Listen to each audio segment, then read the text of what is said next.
All right, hey everyone. So this is the start of something slightly new. We've spent the last few videos talking about exploring just a single quantitative variable. Now we're going to shift focus and explore just a single categorical variable instead. And so just as kind of a reminder, what we're doing now is we're just kind of exploring data. We're not doing any formal statistical analysis yet. All we're doing is looking at different graphs for ways to visualize data and different summaries to look at data numerically.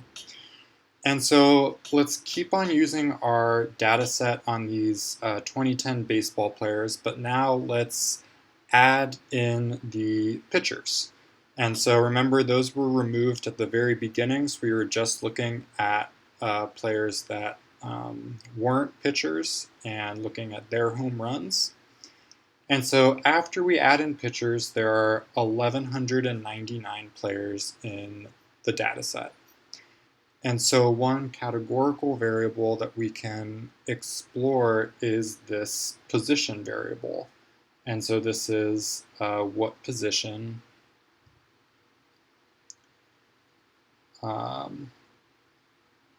the player is in. And so it's not really super important if you're not a baseball person to know what all of these positions mean. I'll run through them quickly just in case you are interested. So there's a first base player, second baseman, third baseman.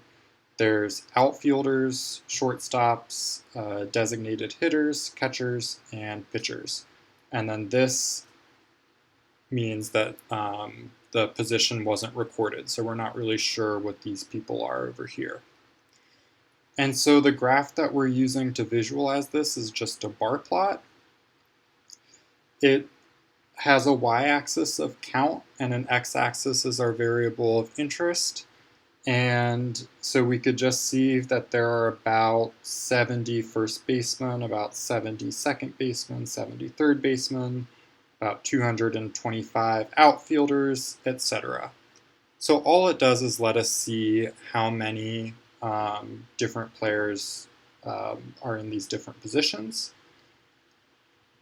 One thing to note that's interesting is that there are a ton of pitchers.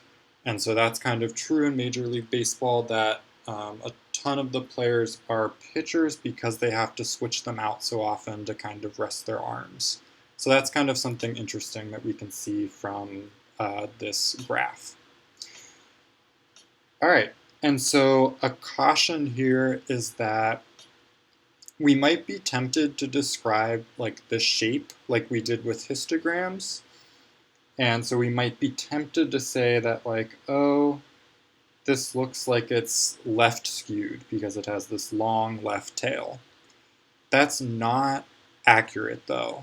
And the reason we can't do that is because these positions are just ordered arbitrarily. If we simply change the order of positions, then all of a sudden this now looks right skewed with like a right tail. And so that's why it simply just doesn't really make sense to talk about shape when we have a categorical variable, because it's going to look different depending on what order we put these different player positions in.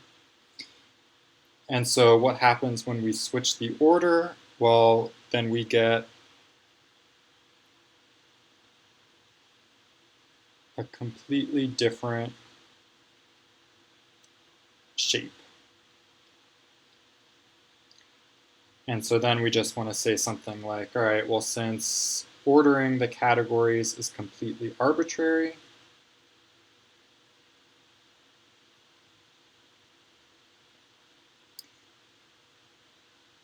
then that means that the distribution of a categorical variable does not have shape.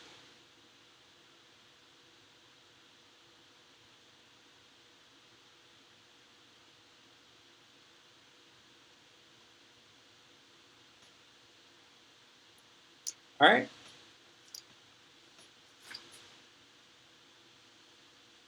Just like we did with histograms, we could also change the y-axis from counts to proportions. And so sometimes it's nice to do that. We see that it's easier to tell that like just under half of the players in the data set are pitchers, whereas before it's a little bit harder to see what proportion this is when the y-axis is count.